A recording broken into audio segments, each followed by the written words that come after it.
वळूया पुढच्या बातम्यांकडे। ठाकरे गट आणि वंचितची आज मुंबईमध्ये महत्त्वाची बैठक होणार आहे। दुपारी 4 वाजता ही बैठक आयोजित करण्यात आलेली आहे। लोकसभा जागा वाटप आणि इंडिया आघाडीतील समावेशासंदर्भात चर्चा या बैठकीमध्ये होणार आहे। यावर एक नजर मारूयात ग्राफिक्सच्या माध्यमातून। ठाकरे गट आणि वंचितची आज बैठक होणार आहे। ठाकरे गट आणि वंचितची आज दुपारी 4 वाजता बैठक होणार आहे। लोकसभा जागा वाटप आणि इंडिया आघाडीतील समावेशासंदर्भात या बैठकीमध्ये चर्चा होणार आहे। ठाकरे गटाकडून संजय राऊत आणि सुभाष देसाई या बैठकीला उपस्थित राहतील।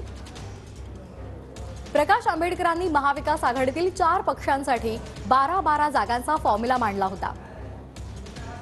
वंचित बहुजन आघाडीला ठाकरे गट 1 जागा द्यायला तयार असल्याची माहिती सूत्रांनी दिली आहे।